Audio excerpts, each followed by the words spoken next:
Agathe Foucault, bonjour. Bonjour Virginie. Alors Agathe, vous êtes porte-parole de la police nationale et vous êtes aujourd'hui sur le Salon des maires pour pouvoir expliquer comment vous accompagnez au quotidien ces élus qui ont besoin de cet accompagnement. Je vais commencer par un sujet d'actualité, un sujet très chaud, puisque pas plus tard qu'hier, le président de la République, Emmanuel Macron, a présidé une réunion d'urgence et il a dit à la sortie de cette réunion qu'il fallait avoir la même approche que la lutte contre le terrorisme. Ce qui signifie qu'effectivement c'est un point préoccupant aujourd'hui. Et au niveau de la police nationale, j'aimerais savoir quelle coopération vous avez auprès des élus, tout particulièrement dans ces villes où le narcotrafic est en train terriblement d'augmenter. Effectivement, c'est un point qui est préoccupant parce que c'est quelque chose qui est très concret. Le narcotrafic, c'est quelque chose qui se concrétise pour les administrés, par exemple par l'occupation en bas du hall d'immeuble par des dealers qui empêcheraient les administrés d'aller et venir. C'est également des revendeurs qui vont être présents, qui vont aborder les passants pour leur proposer de la matière stupéfiante. Donc effectivement, c'est une thématique, c'est une forme de délinquance qui nous concerne, police nationale, et qui concerne également les élus qui aujourd'hui jouent un rôle qui est vraiment très important dans la lutte contre le narcotrafic. Alors ça se concrétise par plusieurs points. D'abord, c'est effectivement la transmission du renseignement, l'échange. On avait une table ronde ce matin avec exactement sur ce sujet qui était extrêmement intéressante et qui a vraiment montré que les élus étaient en attente effectivement d'informations, de participation à la lutte contre le narcotrafic parce que très clairement aujourd'hui ça pollue la vie des citoyens. Ça les inquiète. Ça les inquiète. Et c'est aujourd'hui une forme de délinquance qui est très visible. Effectivement, on leur posait la question de savoir si pour eux c'était visible. Est-ce que les administrés leur faisaient remonter leur inquiétude sur cette thématique? Et la réponse était évidemment oui. Surtout, on le voit dans des villes moyennes aujourd'hui ou des petites villes qui n'étaient pas jusqu'à présent touchées. Oui, le narcotrafic, effectivement, est présent sur l'ensemble du territoire. D'abord aussi parce que le narcotrafic, ça commence par le consommateur. Et que là, qu'importe la taille de son village ou de sa ville, eh bien, effectivement, il y a des consommateurs. Et on va y revenir justement tout à l'heure sur cette aide et ce lien entre la consommation et la violence. Mais avant ceci, je rappelle, il y a eu une loi qui a été promulguée il y a quelques mois, en juin dernier, et qui met fortement l'accent sur la lutte contre la demande via notamment des amendes forfaitaires délictuelles.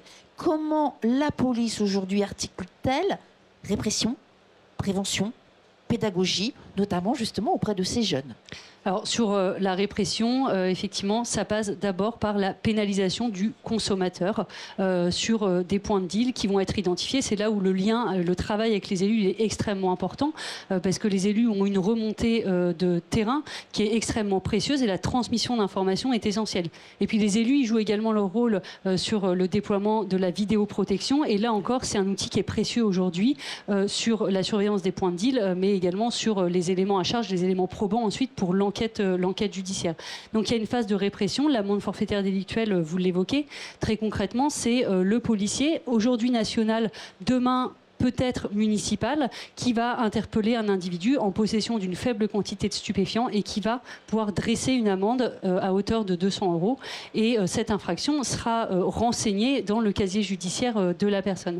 Donc effectivement, il y a la répression et nous jouons pleinement notre rôle. Et puis il y a la prévention, là encore, où on accompagne les élus par notre présence, la police nationale, en particulier dans les établissements scolaires, dans des actions de sensibilisation aussi dans les entreprises, avec les policiers formateurs antidrogue, qui sont des policiers qui sont formés pour parler aux plus jeunes et leur expliquer les dangers de la consommation de stupéfiants, mais également la participation au trafic. Et c'est un rôle que peuvent pleinement jouer aussi les policiers municipaux qui sont au contact au quotidien de leur population. Alors ce point, effectivement, je rebondis sur ce point, Agathe Foucault, parce que jusqu'à présent, la personne, le jeune qui consomme un petit peu de drogue, ne voyait pas en fait le côté délictuel, on va dire.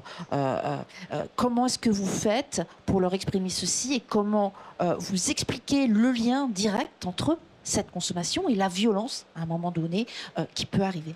On l'explique, on l'explique très concrètement. S'il n'y a pas de consommateurs, il n'y a pas de trafic. Tout à l'heure, à la table ronde, justement, avec les élus, on évoquait ce chiffre. L'année dernière, c'est 4000 tonnes qui ont été fabriquées de cocaïne. C'était 2000 il y a quelques années. Donc, on voit bien qu'il y a effectivement une production de cocaïne, par exemple, qui est en hausse parce que derrière, la consommation répond favorablement. Donc il faut vraiment c'est la conclusion que nous avons eue avec les élus sur la table ronde, hein, c'est que chacun est acteur, mais parce que c'est un sujet qui concerne chacun. Cette coopération, du coup, elle ne fait que s'amplifier, qu'augmenter, très bien accueillie par les élus, d'après ce que vous dites. En tout cas, on l'espère, et nous, on est vraiment la police nationale dans cette dynamique, hein. C'est une délinquance aujourd'hui qui nous concerne tous, et elle se concrétise pour les élus, par exemple, ça va être leur participation au groupe de pilotage opérationnel, c'est des structures qui sont apparues il y a quelques années, qui existaient sans doute sous d'autres formes, mais aujourd'hui, qui ont vraiment la volonté de mettre l'ensemble des acteurs autour de la table, les élus, la police municipale, par exemple, mais aussi les bailleurs sociaux, la police nationale, pour traiter un problème. C'est très concret, hein, pour les élus qui nous écoutent. Sans doute connaissent-ils le dispositif. On est autour de la table, on discute ensemble et chacun prend sa part, apporte sa part pour lutter contre effectivement une problématique.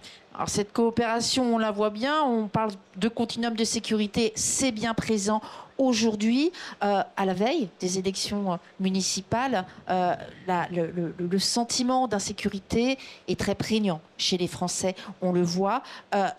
Quelle place donne la police nationale, cette fois dans un cadre plus général, dans la lutte contre l'insécurité?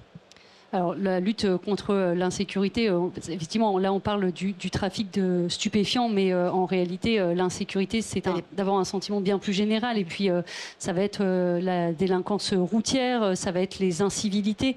Donc là encore, on travaille vraiment main dans la main avec les élus, avec les maires, dans un continuum de sécurité pour que chacun, dans ses missions, naturellement, et on verra hein, avec l'évolution des polices municipales et des pouvoirs qui leur sont conférés, effectivement, des pouvoirs qui vont être partagés. On parlait de l'amende forfaitaire délictuelle, mais tout de même, chacun ses prérogatives naturellement pour respecter les pouvoirs de chacun. Alors, on a parlé de narcotrafic, on a parlé d'insécurité. Malheureusement, les élus sont eux-mêmes de plus en plus touchés. Je crois que c'est 1 élu sur 10 aujourd'hui qui est concerné par de la violence. Comment est-ce que vous accompagnez ces élus par rapport à ce fait ? Les élus, en effet, aujourd'hui, hein, sont malheureusement et trop souvent victimes d'agressions physiques, d'agressions verbales, en raison de leur qualité d'élu. Et donc ça nous a invités, nous, police nationale, à nous mobiliser pour les accompagner. Alors là encore, très concrètement, ça passe en territoire par un lien qui va être direct entre le maire et son directeur, son chef de police dans son territoire, son commissariat, mais également pour anticiper. Le RAID et l'École nationale supérieure de police proposent une formation aux élus qui le souhaitent. Donc il n'y a qu'à se rapprocher de son commandant, de son commissaire ou de son directeur de commissariat de police pour solliciter cette formation. Et ça se fait, c'est vraiment très pédagogique, ça se fait avec la réalité virtuelle et les négociateurs du RAID qui vont être là pour expliquer à l'élu comment appréhender une situation où face à lui, l'élu va avoir une personne, un citoyen qui peut être non pas a priori violent, mais qui va être désemparé par une situation, qui va être en attente d'un logement qu'il n'a pas ou vraiment une forme de très grande précarité avec parfois des comportements qui sont inattendus. Et bien justement, le négociateur du RAID, l'École nationale supérieure de la police, accompagne les élus qui participent à cette formation. Les élus sont au courant de ceci. Comment est-ce que vous faites pour pouvoir les informer de cette possibilité? Alors, effectivement, on communique. Hein. L'École nationale supérieure de la police promeut largement ce dispositif. Et puis, je profite aussi de ce moment pour l'évoquer. C'est vraiment c'est pédagogique et gérer le conflit. Tout le monde ne sait pas faire. En plus, lorsque c'est dans un cadre professionnel. Et puis, on peut avoir des réflexes professionnels qui vont être notamment liés à la hiérarchie. Bon, effectivement, avec un administré, la gestion du conflit est tout à fait différente. Et vraiment, cette approche technique du négociateur du RAID qui sait faire face à des situations de crise et de grandes difficultés permet vraiment d'apporter un éclairage extérieur et donne en fait un peu des clés, des choses où lorsqu'on vous les dit, vous vous dites « Ah oui, effectivement, mais fallait-il encore qu'on me le dise pour que j'y pense ?» Donc c'est vraiment une formation qui est très concrète à disposition des élus et la police nationale protège aussi les élus. Merci beaucoup, Agathe Fruteau, d'être venue sur ce plateau pour nous parler de cet accompagnement auprès des élus. À très bientôt. À sur très Radio bientôt. Sécurité. Merci. Merci. Au revoir.